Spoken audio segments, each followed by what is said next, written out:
Number যেই রোগ দিয়ে গুনাহগুলো মানুষের মধ্যে প্রবেশ করে, কল্প আক্রান্ত হয়, রোগাক্রান্ত হয়, তার নাম হচ্ছে আন-নজর, দৃষ্টি, চোখ।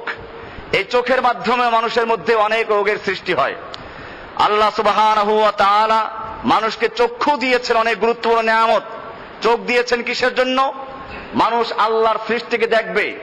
দুনিয়ার কত মানুষ, একজন মানুষের সঙ্গে আর একটা মানুষের কোন চেহারার মিল নেই, একটা মানুষের সঙ্গে আর একটা মানুষের আওয়াজের মিল নেই, একটা মানুষের হাতের ছাপের সাথে আর একটা মানুষের হাতের ছাপের মিল নেই, একটা মানুষের শরীরে ঘ্রাণের সাথে আর একটা মানুষের শরীরের গন্ধের মিল নাই। বিজ্ঞানীরা আবিষ্কার করেছেন, হাতের ছাপ যেরকম ভাবে একজনের সাথে আরেকজনটা মিলে না, এরকম ভাবে এক একজনের শরীরে যে একটা গন্ধ আলাদা, একজনের শরীরের সঙ্গে আর একজনের শরীরের গন্ধ মিলে না। আল্লাহ রাব্বুল আলামিন তারপরে এই সমস্ত সৃষ্টি করেছেন, গাছগাছালি সৃষ্টি করেছেন কিসের জন্য?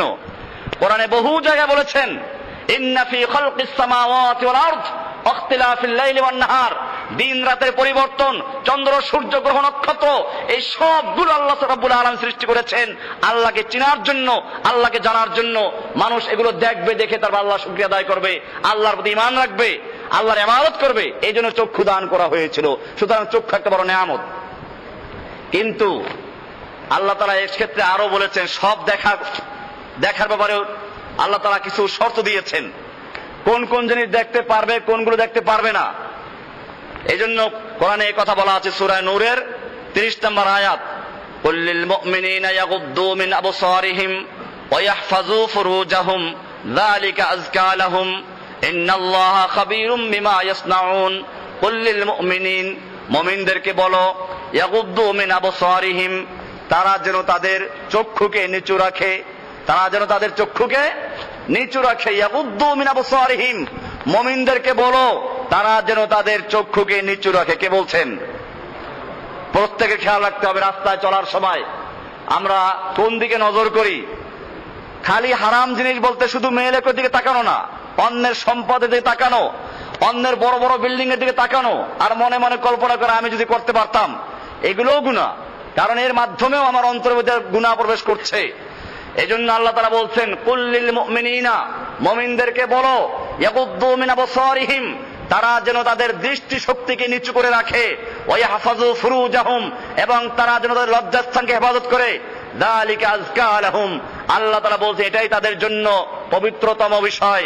ইন্নাল্লাহা খাবীরুম বিমা ইয়াসনাউন, মানুষ যা করে আল্লাহ তাআলা খবর রাখেন। তুমি কানে কানে চাইলা না আড়াইয়ে চাইলা, আল্লাহ তাআলা সব কিছু জানেন। পুরুষদেরকে বললেন, এবারে মেয়েদেরকে আলাদা করে বলছেন, ওয়া কুল্লিল মুমিনাতি ইয়াগুদুদনা মিন আবসারিহিন্না, মুমিন মেয়ে লোকদেরকে বলুন তারাও যেন তাদের চক্ষুকে নিচু রাখে এবং তাদের লজ্জাস্থানকে হেফাজত করে। চোখের সাথে লজ্জাস্থানের সম্পর্ক কি? আল্লাহর রাসূল সাল্লাল্লাহু আলাইহি ওয়াসাল্লাম ব্যাখ্যা দিয়েছেন যে চোখেরও জিনা আছে। আন আবি হুরায়রা রাদিয়াল্লাহু তাআলা আনহু আন নবী সাল্লাল্লাহু আলাইহি ওয়াসাল্লাম قال কাতাবা আলা ইবনে আদম নাসিবাহু মিনাজ জিনা, প্রত্যেকটা মানুষের এক একটা অঙ্গের সাথে জিনার সম্পর্ক আছে, প্রত্যেকটা অঙ্গের সাথে জিনার সম্পর্ক আছে। ইউদরিকুল্লা মহালাতান, সে এগুলো প্রত্যেকটা অঙ্গ দিয়ে মানুষ জিনা করে। আল আইনান জিনাহুমা আন-নজর, দুই চোখ এর জিনা হচ্ছে দেখা। ওয়াল উযনান জিনাহুমা আল-ইসতিমা, দুই কানের জিনা আছে, তা হলো এই জিনা সম্পর্কে কথা শোনা। ওয়াল লিসান জিনাহু আল কালাম, জিহবা তার জিনা হচ্ছে কথা বলা। ওয়াল ইয়াদু জিনাহা আল বাতশু, পা হাতের জিনা হচ্ছে ধরা। আর রিজলু জিনাহা আল খুতা, পায়ের জিনা হচ্ছে এদিকে চলে যাওয়া। ওয়াল কলবু ইয়াহবি ওয়া ইয়াতামান্না, এরপরে কলব ওটাকে নিয়ে গবেষণা করে এবং আকাঙ্ক্ষা করে। এরপরে শেষ পর্যায়ে ওয়া ইউসাদ্দিকু যালিকাল ফারাজ আও কাযযিবহু, লজ্জাস্থান এটাকে বাস্তবায়ন করে। কাজেই বোঝা গেল যে জিনার সঙ্গে চোখের সম্পর্ক অনেক গভীর। কারণ প্রথমে চোখ দিয়ে মানুষ, এটা একটা ক্যামেরা, এটার মাধ্যমে মানুষ একটা ছবি তোলে। এরপরে মাথার মধ্যে আল্লাহ রাব্বুল আলামিন অনেকগুলো শক্তি রেখেছেন। মানুষের যেমন 5টা ইন্দ্রিয় আছে, বাহ্যিকভাবে মুখ দিয়ে কথা বলে, নাক দিয়ে ঘ্রাণ নেয়, জিহ্বা দিয়ে মজা নেয়, এরকম ভাবে কান দিয়ে শুনে, এরকম শরীরের চামড়া দিয়ে স্পর্শ করে। এরকম ভাবে মানুষের 5টা ইন্দ্রিয় আছে, গোপন ইন্দ্রিয়, যা আল্লাহ সুবহানাহু ওয়া তাআলা মাথার মধ্যে রেখেছেন। মাথার প্রথম অংশে আছে একটা কুওয়াতে মুতাসাররিফা, এরপর আছে কুওয়াতে মুতাখাইয়িলা, 5টা ইন্দ্রিয় মানুষের ভিতরে কাজ করে। যখন কোনো ব্যক্তি চোখ দিয়ে দেখে তখন এটা ছবি হয়ে যায়, আরেক জায়গায় সংরক্ষণ করে, এরপরে আরেক জায়গায় এটা নিয়ে গবেষণা করে। এইভাবে আল্লাহ রাব্বুল আলামিন এগুলো তো দিয়েছিলেন আল্লাহর কুদরতকে গবেষণা করার জন্য, তোমার এই বাজে গবেষণা করার জন্য আল্লাহ তাআলা দেন নাই। সেজন্যই বলা হয়েছে একদিকে চোখ যেমন আল্লাহর নিয়ামত, আর একদিকে বলা হচ্ছে ইন্নান নাজরাতা সাহামুন মাসমুমুন মিন সাহাম ইবলিস, নিশ্চয় দৃষ্টি শক্তি হচ্ছে ইবলিসের বিষাক্ত তীর সমূহ থেকে একটা তীর, ইবলিসের বিষাক্ত তীর সমূহ থেকে একটা তীর। ফামান গাদ্দা বাসারাহু লিল্লাহি, সুতরাং যেই ব্যক্তি নিজের চক্ষুকে হেফাজত করে নিচু রাখে, আওরাসাহুল্লাহু হালাওয়াতান ইয়াজিদুহা ফি কলবিহি ইলা ইয়াউমিল কিয়ামা ইয়াউমিন ইয়ালকাহু, আল্লাহ রাব্বুল আলামিন তার অন্তরের মধ্যে এমন এক প্রকারের স্বাদ এবং মজা দান করেন যেটা সে আল্লাহর সাথে সাক্ষাৎ করা পর্যন্ত অনুভব করতে থাকে। তার মানে হচ্ছে যারা চক্ষুকে হেফাজত করবে, অন্যায় দিকে তাকাবে না, কিয়ামতের দিবস এবং জান্নাতে তারা আল্লাহর চেহারার দিকে নজর করতে পারবে।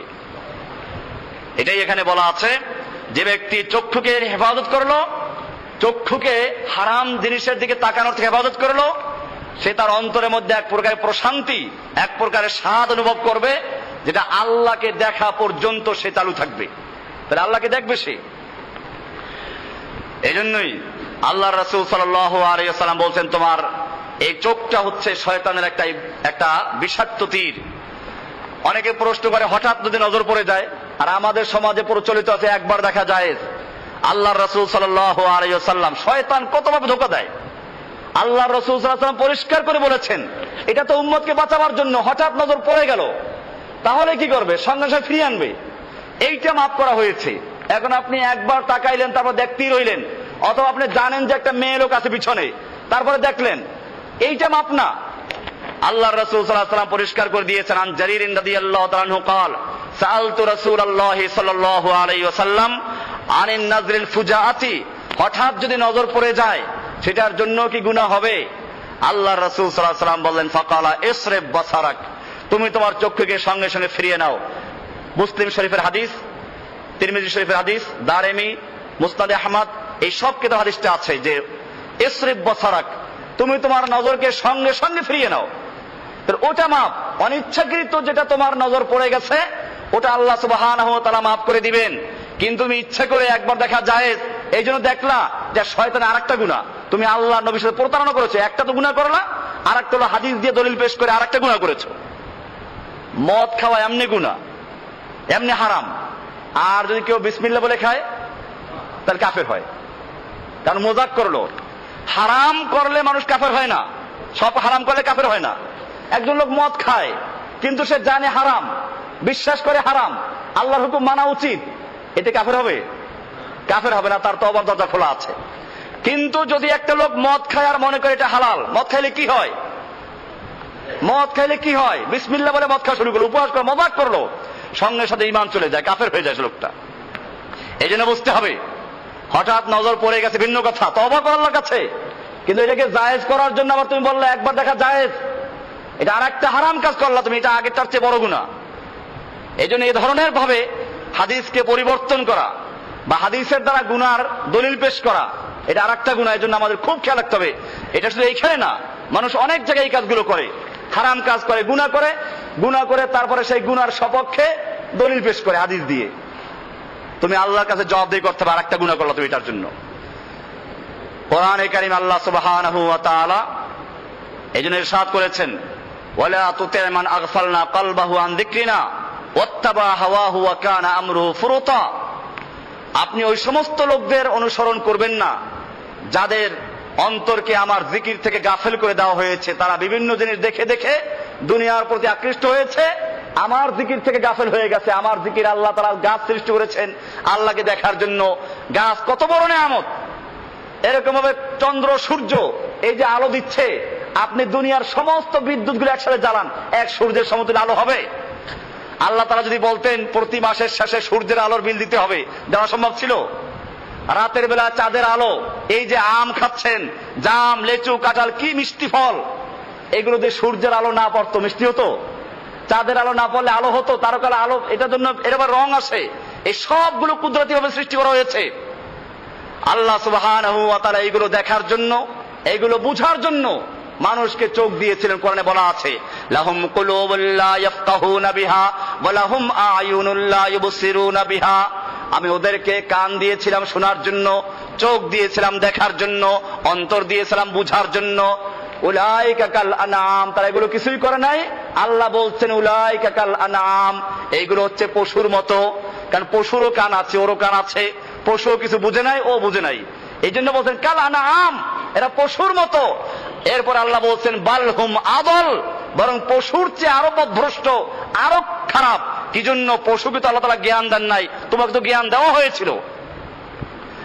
এই জন্য যেটা দ্বিতীয় নাম্বার যে রুট আমি আলোচনা করেছিলাম তা হচ্ছে ফুদুলুন নজর, অতি দৃষ্টি, দৃষ্টি শক্তিকে হেফাজত করা।